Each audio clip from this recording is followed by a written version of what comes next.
Lilo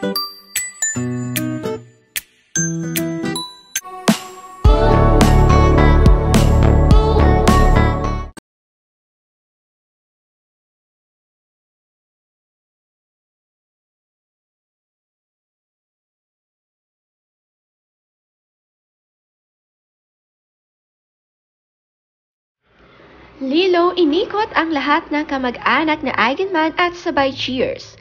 Napakabait na bata, lahat ay tuwang-tuwa sa kanya sa mga cute na ginagawa ni Lilo. Oras na nga ng kainan at ganito pinasaya ni Lilo ang lahat. Very cheerful ka talaga, Lilo.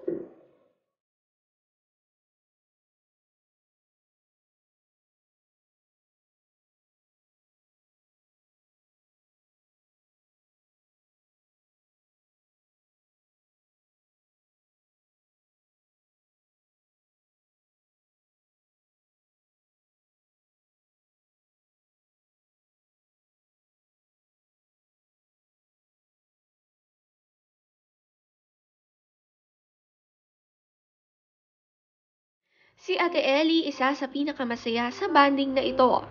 Na-enjoy nila ang paggawa ng s'mores sandwich, kung saan iinitin ang marshmallow at saka ito ipapalaman sa biskit.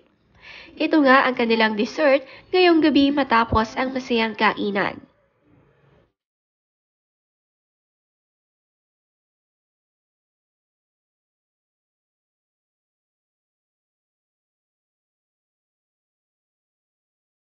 Si Lolo Michael napakasaya na nakapag-celebrate uli ng holiday kasama ang family niya.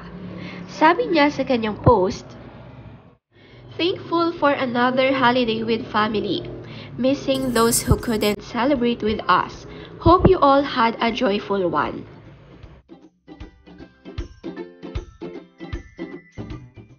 Si Tito Gabi muling nabuhat ang cute na pamangkin na si Kowa.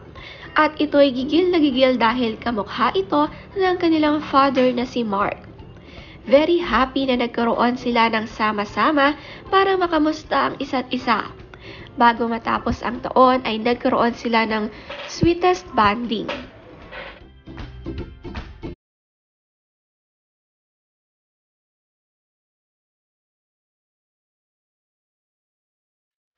Ito ang natanggap ni Lilo na regalo. Ang mini stroller kung saan pwede niya ilagay ang mga dolls niya pag nauwi na siya ng isla. Dahil naiwan nga roon ang mga laruan ni Lilo at hindi niya nadala dito sa Manila.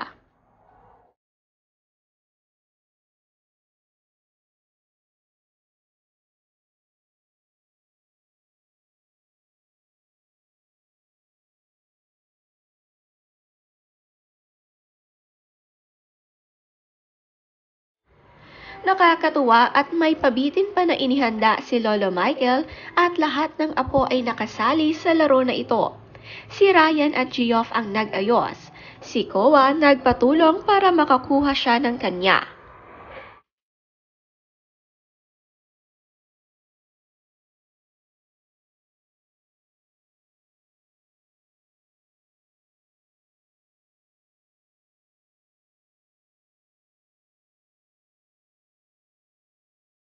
Si Lilo may request at gusto siyang tulungan na kumuha ng mga candy na nahulog sa palayok.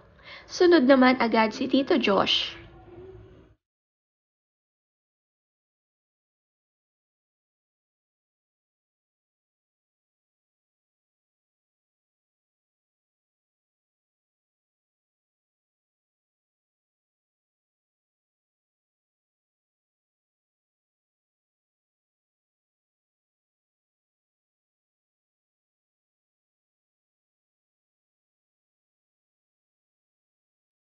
Inabot man ng gabi ang kanilang palaro ay ito ay napakasaya. Siyempre hindi ito mawawala para naman bigyan kasiyahan ang kanilang reunion. Si Andy at Stevie super enjoy sa kanilang party. Wala man ang kanilang magulang dito, napasaya naman sila ng kanilang mga kapatid.